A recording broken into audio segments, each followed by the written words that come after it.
સુધી મારીને આવું દી હાથ में मतलब દી હાથ में ઘરનો પુરુષ ઘરના ઉમરાની અંદર હોવો લખી લીજો તમે સંધ્યા સમયે લક્ષ્મીજી પણ બહાર આવે છે ફરજ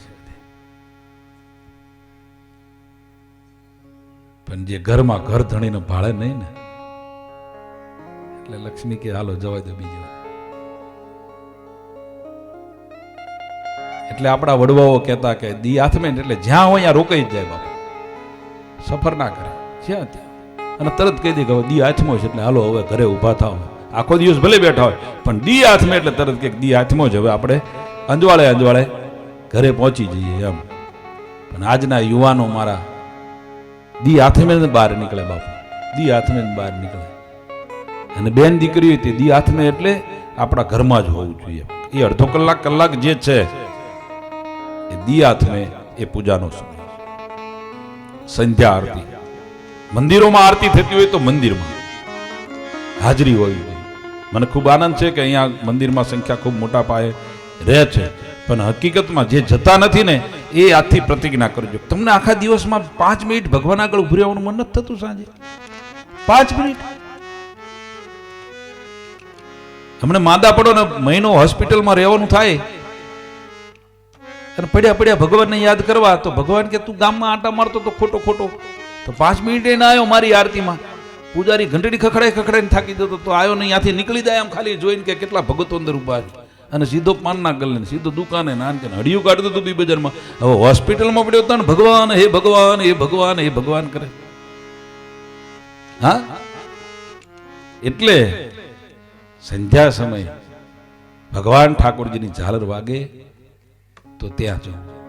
અને બને ત્યારે અઠવાડિયામાં જ્યારે પણ આપણો વારો આવે તો એકવાર ભગવાનની ઝાલર વગાડવી બાપુ ભગવાનની ઝાલર વગાડવી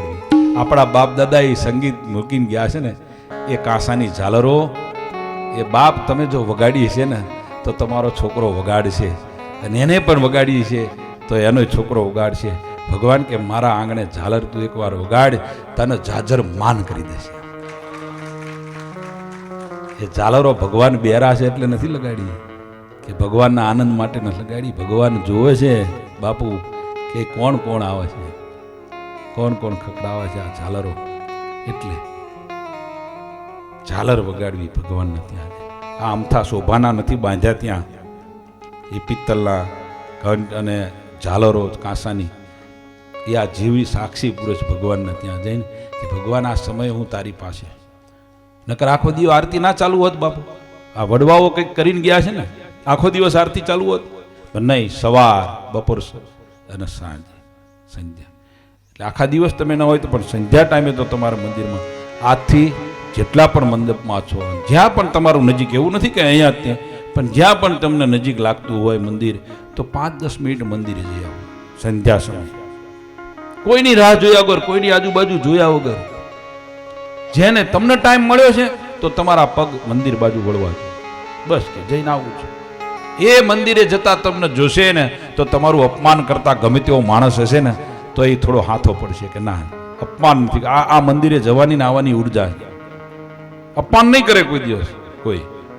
એટલે મહેરબાની કરીને મારી માવડીઓને ખાસ ઝાલાવાડમાં બાપુ અહીં તે બહુ સરસ મને આનંદ થયો એ પહેલા દિવસે એટલી બધી સંખ્યામાં મહિલા બધા હતા ત્યાં પણ ઝાલાવાડમાં તે મહેસાણા ઈશ્વર કડી કલોલ એ બધું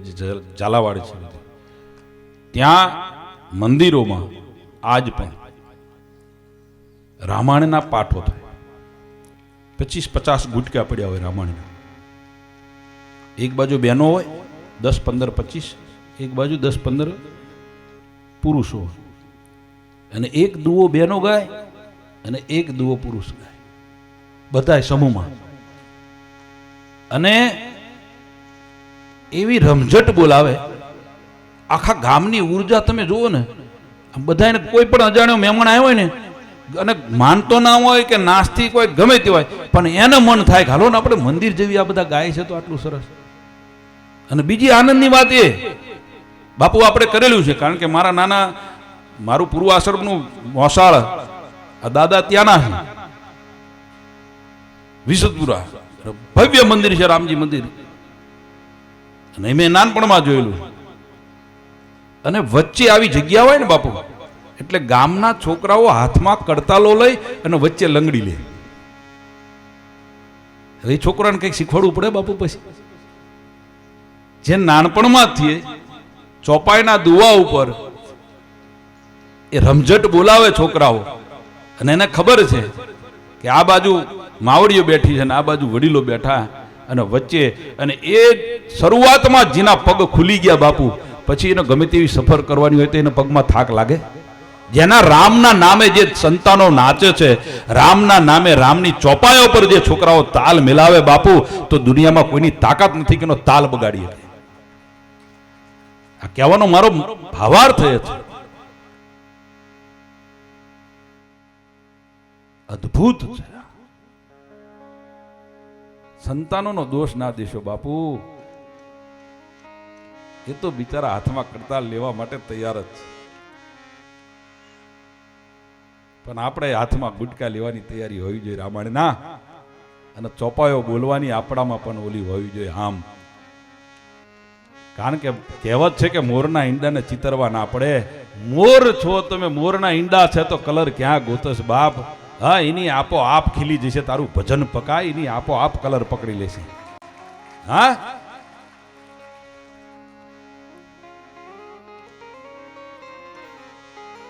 તકલીફ આપણી એ છે કે આપણે માનતા નથી કે મોર છે એટલે પીછા ને કલર ને બલર બધું દુનિયામાં લેવા રખડવી છે, સ્વીકારાતું નથી બાપ.